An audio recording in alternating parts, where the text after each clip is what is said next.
নমস্কার। যুক্তি তর্ক সঙ্গে অর্কয়ে আপনাদের স্বাগত। আপনাদের সঙ্গে আমি অর্কপ্রভ সরকার। যারা ওই মেয়েটির খুনের বিচার চাইছেন তারা অবস্থান করছেন, কর্মবিরতি করছেন। তারা বলছেন যে নো সেফটি নো ডিউটি। স্থিতিজাট্য ভেঙে শহরের কিছু পরিচিত মানুষ যারা নিজ নিজ ক্ষেত্রে খুব গুণী তারা পথে নেমেছেন। কৌশিক সেন, ঋদ্ধি সেন পথে নেমেছেন।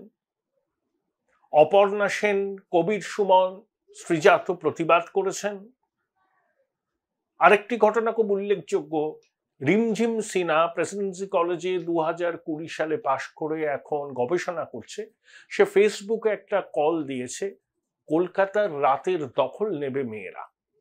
অর্থাৎ ওই যে অধ্যক্ষ ছিলেন আর্চিকরে সন্দীপ ঘোষ নাকি বলেছিলেন যে মেয়েটি অত রাত্রে একা একা ওখানে গিয়েছিল কেন, কেন সেমিনার হলে গিয়েছিল। তা রিমঝিম সিনহা ফেসবুক পোস্ট করে ভিডিও করে ডাক দিয়েছেন মেয়েরা কখন বেরোবে, কি পোশাক পরবে এ সম্পর্কে কারুর মাতব্বরি আর তারা মানবে না। অদৃষ্টের সঙ্গে অভিসারের আগের মুহূর্তে তারা কলকাতার রাজপথে নামবে। যাদবপুর থেকে, একাডেমি থেকে, ডানলপ ব্রিজ থেকে, উত্তরপাড়া থেকে, রায়গঞ্জ ঘড়িমোড় থেকে, কলেজ স্ট্রিট থেকে তারা নামবে, আড্ডা মারবে, গান গাইবে। রাতের কল্লোলিনী কলকাতা।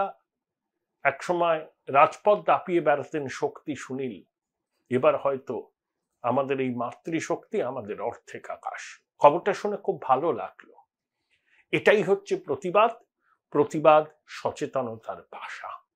এখনো যে সমস্ত সরীসৃপ প্রজাতির মানুষ যারা একটু দয়া দাক্ষিণ্য পেলেই মনে করেন জীবন ধন্য, যদি সেটা 13 তলা 14 তলা থেকে আসে, তারা এখনো মুখে কুলু পেটেছেন।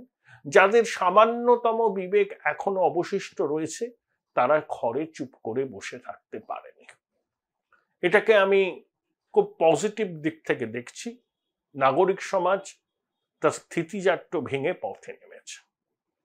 এবার আসুন মাননীয় মুখ্যমন্ত্রীর সাম্প্রতিক ঘটনাবলী নিয়ে তার প্রতিক্রিয়া।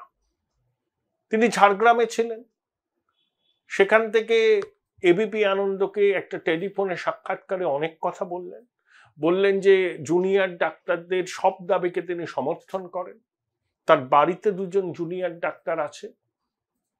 কঠোর শাস্তি চাই দোষীদের, ফাঁসির দাবি করবেন, ফাস্ট ট্র্যাক কোর্টে বিচার হবে, সিবিআই তদন্তেও আপত্তি নেই বলেছিলেন মুখ্যমন্ত্রী। বলেছিলেন যে মাননীয় নগরপালের সঙ্গে তার প্রতিনিয়ত যোগাযোগ আছে। তারপরে এক সিভিক ভলেন্টিয়ারকে গ্রেপ্তার করা হয়েছে। মুখ্যমন্ত্রী 12ই অগস্ট মেয়েটির বাড়িতে গিয়ে বাবা মার সাথে কথা বললেন।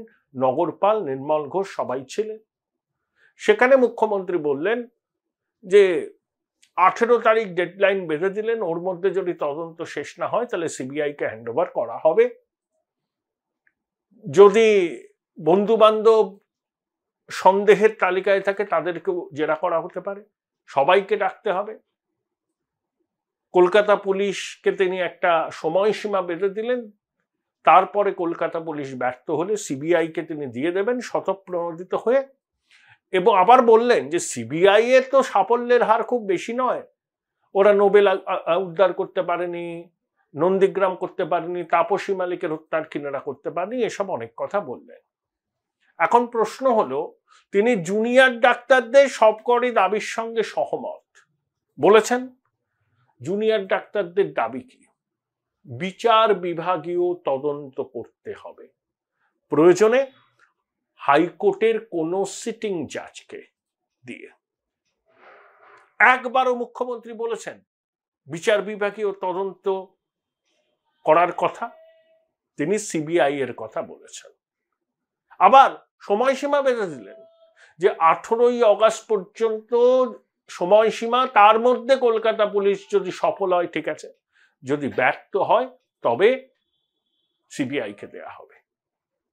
আচ্ছা, কলকাতা পুলিশ যে তদন্ত করছেন সেখানে আধিকারিকদের সংখ্যা বাড়ানো হচ্ছে, প্রচুর লোককে নাকি জিজ্ঞাসাবাদ করা হয়েছে, 7 জন জুনিয়র ডাক্তারকে 12 তারিখ জিজ্ঞাসাবাদ করা হয়েছে, যারা মেয়েটির সঙ্গে ওই কি বলে ডেলিভারি বয়ের মাধ্যমে মানে অ্যাপের মাধ্যমে রাতের খাবার অর্ডার করে একসাথে খেয়েছিলেন, আরো 3 জন জুনিয়র ডাক্তার। কাগজে দেখলাম তাদের একজন মেয়েটিকে রিপোর্ট দেখাতে গিয়েছিলেন, মেয়েটি দেখেছিলেন সে নাকি ঘুমের ঘোরে ছিল, ইত্যাদি ইত্যাদি অনেক রকম বয়ান আসছে, সত্য মিথ্যা জানি না। তারপরে ওই সম্ভবত মেডিসিনের বিভাগীয় প্রধানও যাবেন, কিন্তু কে কে মেয়েটির বাড়িতে ফোন করে বলেছিল যে আপনার মেয়ে আত্মহত্যা করেছে? প্রশ্ন এক। তাহলে এই তত্ত্বটা সামনে এলো কেন? ময়না তদন্ত হলো না, আর হসপিটাল কর্তৃপক্ষের কেউ একজন মেয়েটির পরিবারকে ফোন করে বলল আপনার মেয়ে আত্মহত্যা করেছে। এখানেই সন্দেহ। তার মানে আত্মহত্যার তত্ত্বটাকে যদি খাইয়ে দেয়া যেত তাহলে সবকিছু ধামাচাপা পড়ত। 2, এই নির্যাতিতার দেহ সৎকারের এত তাড়া কিসের ছিল পুলিশে? মেয়েটির বাবা মা সোদপুরের নাটাগড়ে তাদের বাড়িতে পৌঁছানোর আগেই মেয়েটির মৃতদেহ নিয়ে পুলিশ চলে গেল। এত তাড়া কেন? প্রথম আরো অনেক প্রশ্ন আছে। দেখুন, যে সন্দীপ ঘোষ বিতর্কিত অধ্যক্ষ আরজি করে, যাকে আগেও 2-3 বার বদলি করা হয়েছে, তিনি এতটাই প্রভাবশালী, আবার ফিরে এসছেন শপথে। 12 তারিখে বিস্তর নাটক করলেন, বললেন যে অন্তরাত্মার ডাকেই তিনি পদত্যাগ করছেন, কোনো চাপ টাপ নেই, তারও বাড়িতে সন্তান আছে, মেয়েটির মৃত্যু মেনে নিতে পারছেন না। সংবাদ মাধ্যমের সামনে বেশ কয়েকবার নির্যাতিতা যাকে হত্যা করা হয়েছে সেই মেয়েটির নাম বললেন। মেয়েটির নাম কখনো বলা যায় না, সুপ্রিম কোর্টের নির্দেশ আছে। একজন অধ্যক্ষ কিভাবে এই রকম ক্রস ভায়োলেশন করেন সুপ্রিম কোর্টের নির্দেশকে, বলেই গেলেন বেশ কয়েকবার। তারপরে নাটক করলেন কুম্ভীরাসু, তিনি পদত্যাগ করছেন, সরকারি চাকরি করবেন না। অনেকে বলছেন না না তিনি পদত্যাগ করতে চাননি, তাকে বলা হয়েছিল পদত্যাগ করতে।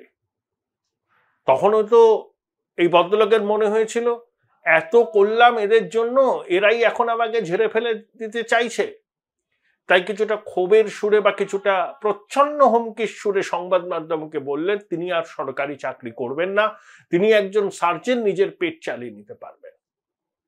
মুখ্যমন্ত্রী কি বললেন? ও মানসিকভাবে বিপর্যস্ত ছিল, এত ট্রোলড হচ্ছে, ওরও পরিবার আছে, ওকে আমরা অন্য জায়গায় রাখবো। তারপরে দেখা গেল ন্যাশনাল মেডিকেল কলেজের অধ্যক্ষ হলেন। আন্দোলনকারীদের কি দাবি ছিল? অধ্যক্ষকে অপসারণ।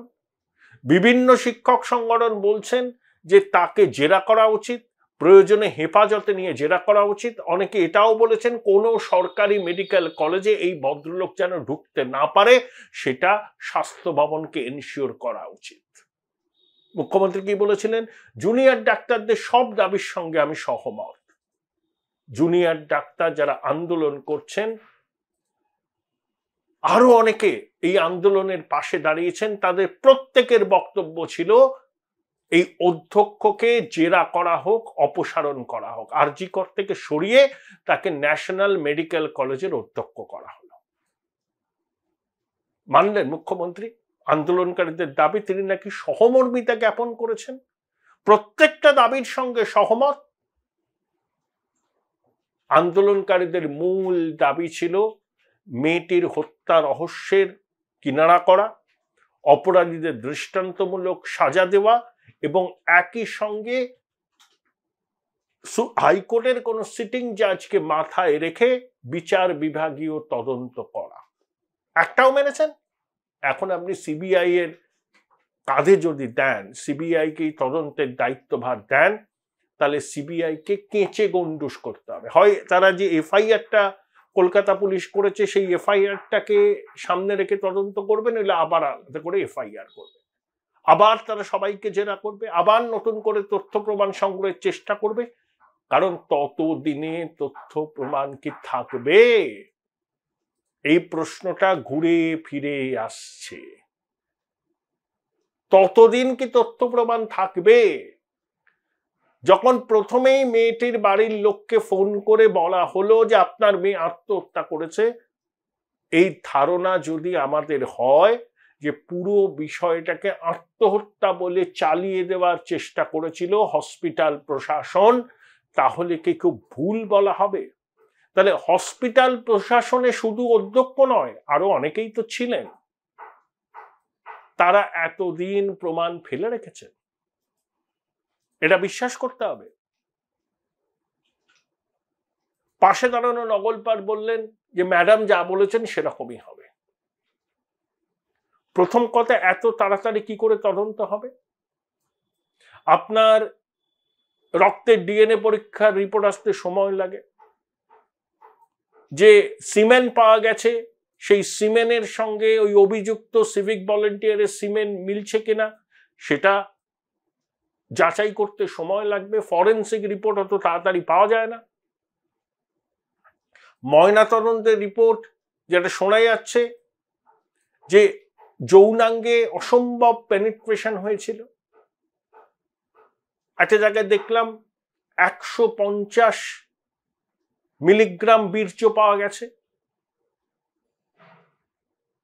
তাহলে যা অত্যাচার, যে মেয়েটির চশমা পরতো, চশমার কাঁচ ভেঙে চোখ নষ্ট হয়েছিল, মাথাতে চোট লেগেছিল, সারা গায়ে আঁচড়ের চিহ্ন, একজনের পক্ষে করা কি সম্ভব? এটাই তো প্রশ্ন বারবার তোলা হচ্ছে বিভিন্ন মহল থেকে, বিভিন্ন হোয়াটসঅ্যাপ চ্যাট ডাক্তারদের, উই আর ক্রিয়েটিং মনস্টার।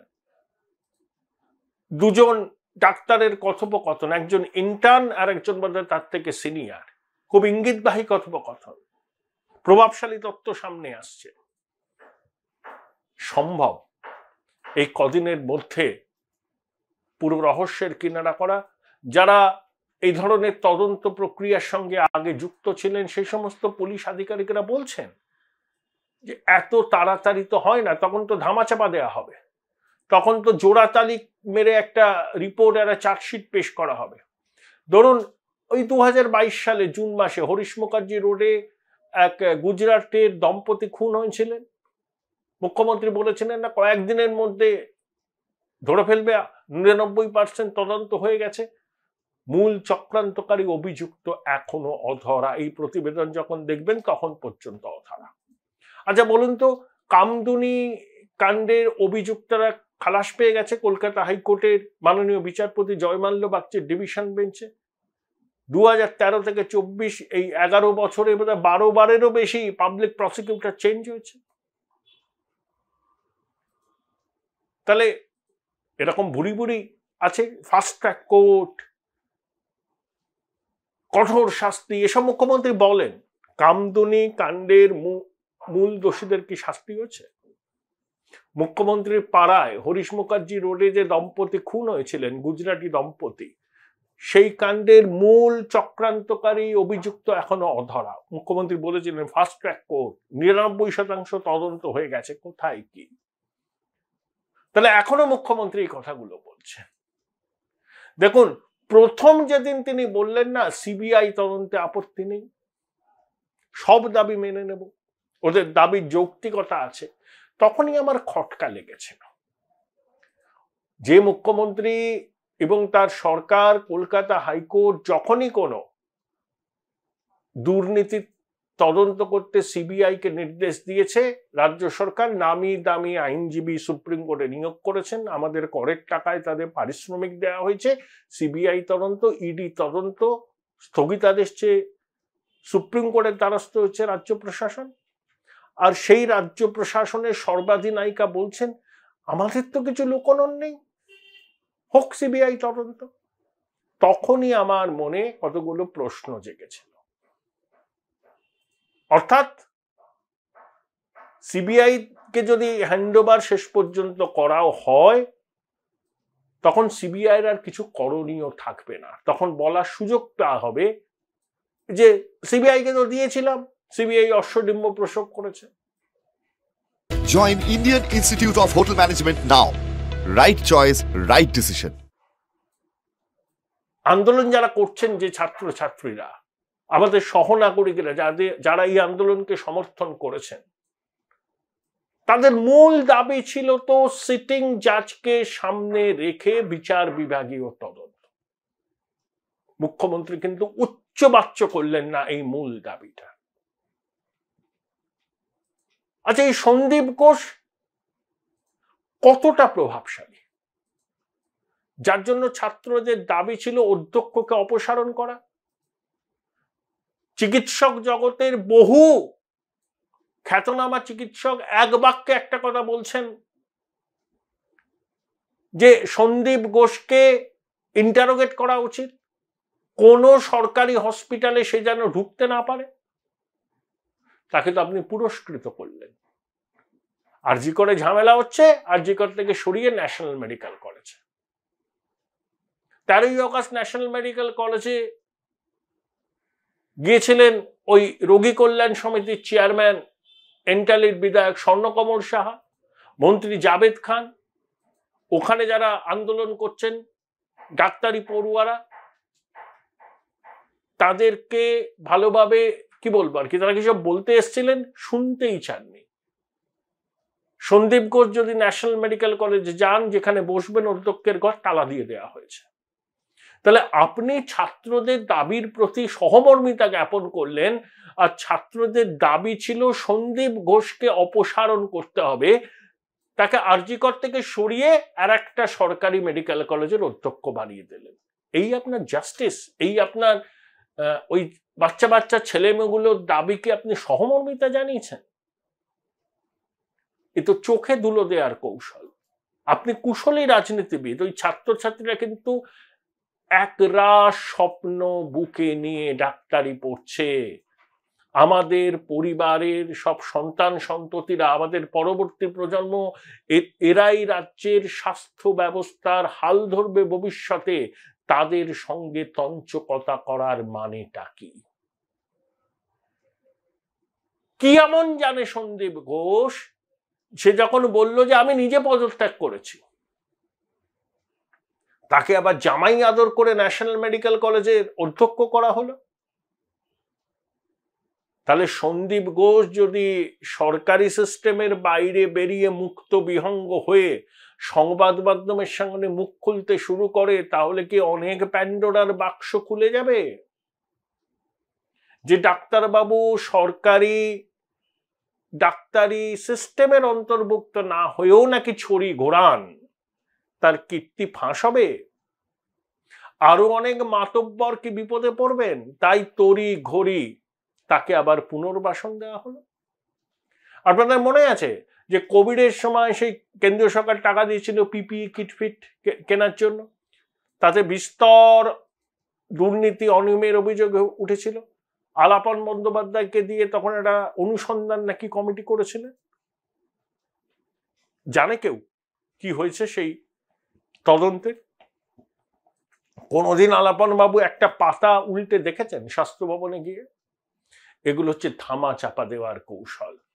মুখ্যমন্ত্রী খুব ভালোভাবে জানেন কিছুদিন হইচই হবে, তারপর সব আবার ঠান্ডা ঘরে চলে যাবে, সবাই শপথেই বহাল থাকবেন। এখন কিছু আইবাস, আমি জনদরদি, আমি মানবতাবাদী, আমি মানবিক, আমি বাচ্চা বাচ্চা ডাক্তার ছেলেগুলোর আন্দোলনকে সহমর্মিতা জ্ঞাপন করছি, মূল দাবিগুলো একটাও মানলেন না। সিটিং জাজকে দিয়ে বিচার বিভাগীয় তদন্ত সময় বেঁধে, আর সন্দীপ ঘোষকে অপসারণ, একে পুরস্কৃত করলেন। এ তো আন্দোলনরত ছাত্র ছাত্রীদের কার্যত অপমান করা। আন্দোলনকারী ছাত্রছাত্রীরা বুঝেছেন বিষয়টা। দেখুন, আপনাদের কাছে আমার একটা অনুরোধ আছে। সরকারি হসপিটালের চিকিৎসা পরিষেবার উপর বহু মানুষ নির্ভরশীল। এমন পরিস্থিতি হোক আমরা চাই না যে আন্দোলনকারীদের ন্যায্য দাবিতে আন্দোলন করছেন যে ছেলেমেয়েগুলো, তাদের বিরুদ্ধে সমাজে একটা প্রতিক্রিয়া হোক। চাইবে কিন্তু শাসক দল, যে চিকিৎসা পরিষেবা বন্ধ, আন্দোলনের জন্য, ইত্যাদি ইত্যাদি। তো আপনারা চিকিৎসা পরিষেবাটাও চালু রাখুন, পাশাপাশি আন্দোলন করুন, যাতে আপনাদের দিকে আঙুলটা না তুলতে পারে এরা। আর সিবিআই তদন্ত, শুভেন্দু অধিকারী মামলা করেছেন সিবিআই তদন্তের জন্য, সেটা তিনি রাজনৈতিক স্বার্থে করতেই পারেন। সবকিছুর মধ্যেই ওরা সিবিআই তদন্ত দাবি করে। প্রথম থেকে সিবিআই তদন্ত করলে আদালতের মনিটরিং এ একটা আশা থাকলেও থাকতে পারত, কিন্তু এখন যখন সিবিআই তদন্ত করবে না, তখন সাক্ষ্য প্রমাণ সব পাবে তারা। এখানেই তো প্রশ্ন। যখন এই মর্মান্তিক ঘটনার পরে মেয়েটির পরিবারকে ফোন করে বলা হয় যে আপনার মেয়ে আত্মহত্যা করেছে, যখন যত তাড়াতাড়ি সম্ভব মেয়েটির অন্তিম সংস্কার করতে উদ্যোগী হয় কলকাতা পুলিশ, তখন কি প্রশ্ন জাগে না যে কিছু ঢাকবার চেষ্টা করছে? অনেক ডাকাডাকি হবে রোববার পর্যন্ত, দেখবেন নানা রকম খবর বেরোবে। পুলিশ বলবে আমরা সব শক্তি লাগিয়ে চেষ্টা করছি, বেরিয়ে আসবে। যে ঘটনা ঘটেছে, অনেকেই বলছেন যে একজনের পক্ষে সম্ভব নয়। যদি একজনের পক্ষে সম্ভব না হয়, কজন ছিলেন এবং তারা কারা? এই সিভিক ভলেন্টিয়ারকে কি কেউ বরাত দিয়েছিল,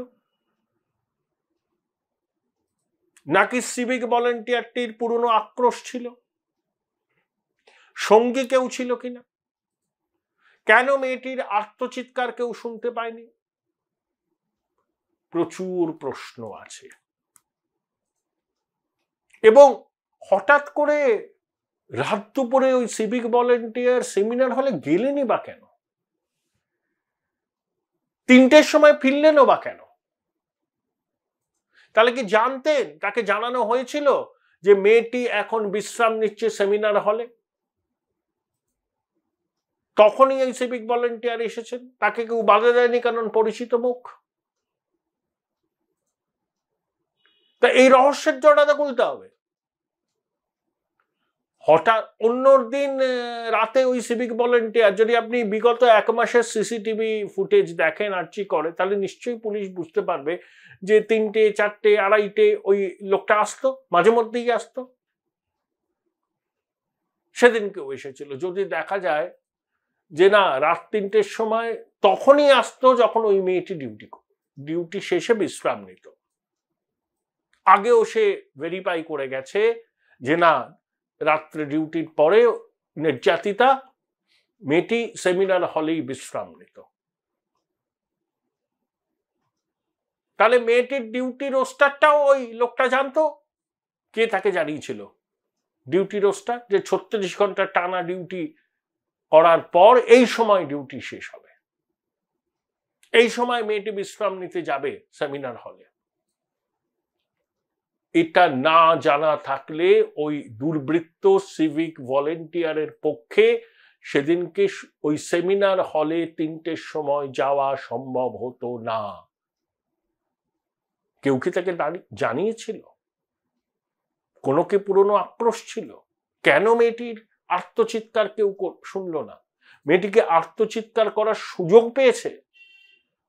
একা যদি তার উপর অত্যাচার হতো, সে আর্তচিৎকার করত, কিন্তু একাধিক লোক থাকার ফলে মেয়েটি আর্তচিৎকার করতে পারেনি বলেই এমন মনে করছে না অনেকে। পুরো রহস্যাবৃত। সিবিআই শেষ পর্যন্ত হাতে পেলে সিবিআই এর সাফল্য খুব কম। আর এখানে এতটাই ঘেঁটে হয়ে আছে সব। কি করবে সিবিআই? তাকে সাক্ষ্য প্রমাণ জোগাড় করতে হবে, চার্জশিট জোগাড় করতে হবে, তাকে নতুন করে জেরা করতে হবে, নমুনা সংগ্রহ করতে হবে, এবং সর্বোপরি কলকাতা পুলিশের সহযোগিতা লাগবে। অতীতে কি আমরা দেখেছি, সিবিআই তদন্ত ঠেকাতে না পারলেও রাজ্য প্রশাসন কোনোভাবেই সিবিআই কে সহায়তা করত এক্ষেত্রে তার ব্যতিক্রম হওয়ার সম্ভাবনা কি আছে? কাউকে কি আড়াল করার চেষ্টা হচ্ছে? এই প্রশ্নটা বারে বারে ঘুরে ফিরে আসছে। মুখ্যমন্ত্রী যাই বলুন না কেন, আন্দোলনকারীদের মূল দাবিগুলোর সঙ্গেই তিনি সহমত নন। নিরাপত্তা দিতে হবে, এটা তো সবাই বলছে, কিন্তু সিটিং জাজকে সামনে রেখে বিচার বিভাগীয় তদন্ত একবারের জন্য মুখ্যমন্ত্রী বলেনি। সিবিআই তদন্তকে আন্দোলনকারীরা চেয়েছে, ওটা বিরোধী রাজনৈতিক দলগুলো চেয়েছে। আন্দোলনকারীরা তো রাজনৈতিক অনুপ্রবেশ চান না তাদের আন্দোলনের মধ্যে। ওরা বিজেপি চেয়েছে, সিপিএম চাইতে পারে, ওরা চেয়েছে সিটিং জাজকে মাথায় রেখে বিচার বিভাগীয় কমিশন। আপনি কিন্তু একবারও এই দাবির সঙ্গে সহমত পোষণ করেননি, মুখেই আনেননি এই দাবির বিষয়টা। আর সন্দীপ ঘোষ এত প্রিয় পাত্র কেন আপনাদের? কি জাদু আছে সন্দীপ ঘোষের, যার বিরুদ্ধে এত অভিযোগ? আমি দেখলাম টিভি9 বাংলার একটি ছেলে সৌরভ দত্ত, সাংবাদিক, তাকে সন্দীপ ঘোষ বলছে, যাক তোমার মিশন সাকসেসফুল হলো। ওই আক্তার আলী বলে ডেপুটি রেজিস্ট্রার নন মেডিকেল গুচ্ছ গুচ্ছ অভিযোগ তুলেছিলেন। তদন্ত শুরু হয়েছিল, সৌরভ বোধহয় খবরগুলো করেছিল। সন্দীপের রাগ ছিল, আর রাগটা লুকোতে পারলেন না। হাসি মুখে কার্যত ছেলেটিকে যা বলার, যে ইঙ্গিত দেবার তিনি দিয়ে দিয়েছেন। আর একজন অধ্যক্ষ নিয়ম জানেন না, যে মেয়েটিকে বিভৎসভাবে হত্যা করা হলো, তার নাম সংবাদ মাধ্যমের সামনে বলছেন। কিন্তু ন্যূনতম যোগ্যতা নেই অধ্যক্ষের পদে আসীন হওয়ার, তাও থাকছে। রহস্যটা কি?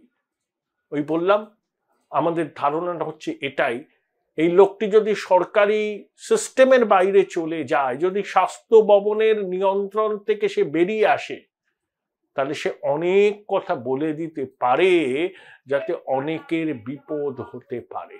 তাই তড়িঘড়ি তাকে একটা পুনর্বাসন দেয়া হলো। মুখ্যমন্ত্রীর কথাটা এখনো কানে বাজে। আমার বাড়িতেও তো জুনিয়র ডাক্তার আছে, ওদের দাবিগুলো ঠিক, ওদের আন্দোলনকে আমি সমর্থন করি। যিনি এই কথা বলতে পারেন 2-3 দিন আগে,